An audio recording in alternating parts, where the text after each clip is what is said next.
It's time for Academic Listening, a series for students at English-speaking universities. Imagine today is the first day of your uni life. How do you feel? Excited and confident? Or maybe a little anxious? How do you think you'll cope? And how can you make the learning experience easier? For an insight, join Susan Fern and members of the World Service class of 2001. Well, if you think you might have problems, don't worry, you're not alone. Entering into the English-speaking educational system for me was quite a change, and the main problem were, of course, understanding lectures, because the academic English is quite high level of speaking. Therefore, the first was to become familiar with the listening and understanding. In this series, we'll enter the world of further education and focus particularly on some of the linguistic problems experienced by students like you. We'll try to identify strategies for coping with studying another language. Students and teachers will share their tips on effective learning and give advice on some of the pitfalls to avoid.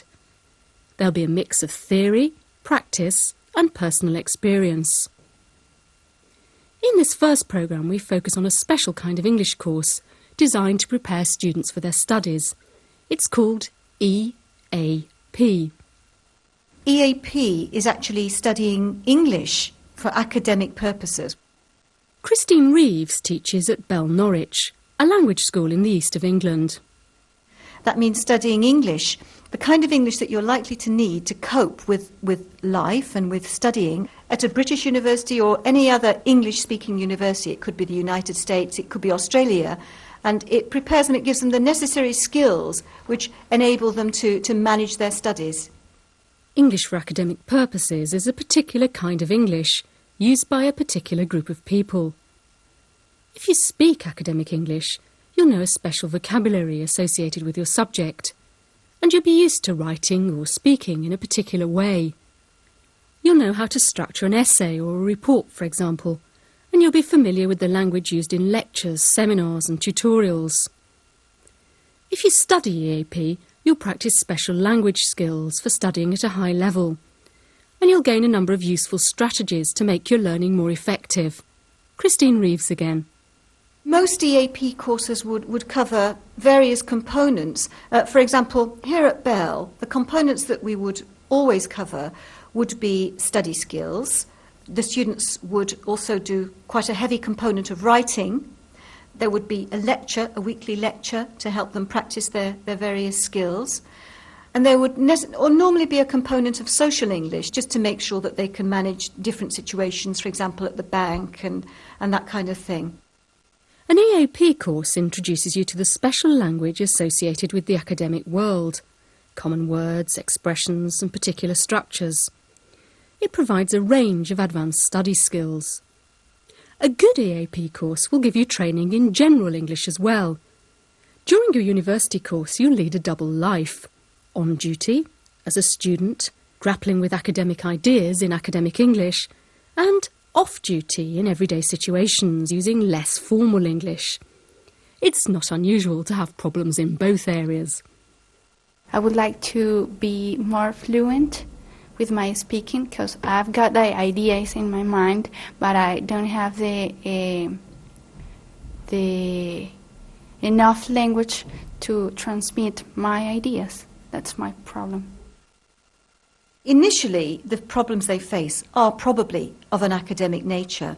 For example, they go to lectures and they find that they can't understand or they can't take notes very quickly. They have quite a lot of reading to do and don't know how to cope with it.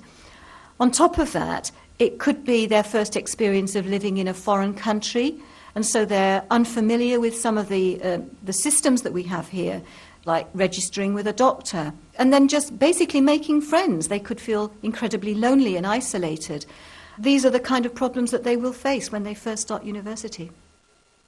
Simon Williams teaches EAP in the Language Centre at University College London. He believes that difficulties experienced by language learners in lectures and other academic situations occur chiefly because they just don't have enough mental energy. The sort of problems that non-native speakers might have are summed up in one word, and that's overload. The listener is paying so much attention to decoding words that they recognise and phrases that they recognise. It's almost like trying to do a word-by-word translation. You can't translate in that way. You have to get a global picture as well as looking at individual items. The student pays so much attention to the language that they miss out on the content. They're looking at the vehicle rather than what the vehicle contains. As well as coping with new vocabulary and lecturers who speak quickly and with unfamiliar accents, you may find it very difficult to listen out for the main points of a lecture and take notes at the same time. So what can you do? Get hold of some texts, perhaps over the internet or through a library or through perhaps journals or magazines that might be available in newsagents or through friends, and then study recurring words, recurring specialist words in those texts, but also look at the kind of structures, the kind of organisation that's used, because different subjects typically use different sorts of organisations or genres to put things together. Preparation is the key. Be prepared. According to Simon Williams, students can make their academic life much easier by getting to know specialist vocabulary in advance. And Simon Williams advises students to obtain an English dictionary, and maybe a subject dictionary of medicine, of law, of linguistics. Listening to the radio, watching TV, these are all methods of improving both general and specialist English, as members of our World Service class will tell you. I'm a computer engineer, so I always use internet, and most of the websites are in English. So I think internet is a very good way to improve your English, especially reading skill and vocabulary. I usually watch TV programs in English, so it helped me with listening. And sometimes when I watch TV, I prefer to use subtitles in English too, so you can practice together listening and reading. During this series, we'll focus on some of the strategies you can use to improve your listening ability and your performance in other academic situations. We've already said that preparation is important. Simple things like looking up specialist vocabulary, reading the course outline, looking at the title of a lecture, for example. These can all help you predict its language and content. Here's an example of this from some research carried out by R. Anderson and colleagues. It illustrates that prior information about a text can help you to make predictions about its content and influence your interpretation.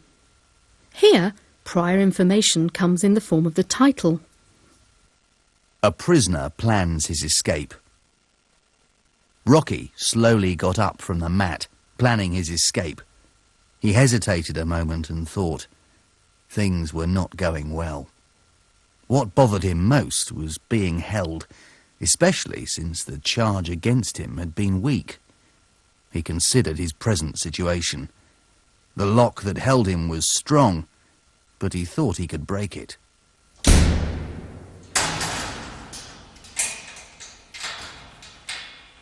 Now here's that story again. Same words and same actor. Only the title has changed. And notice how the new prior information changes your interpretation of individual words and overall content.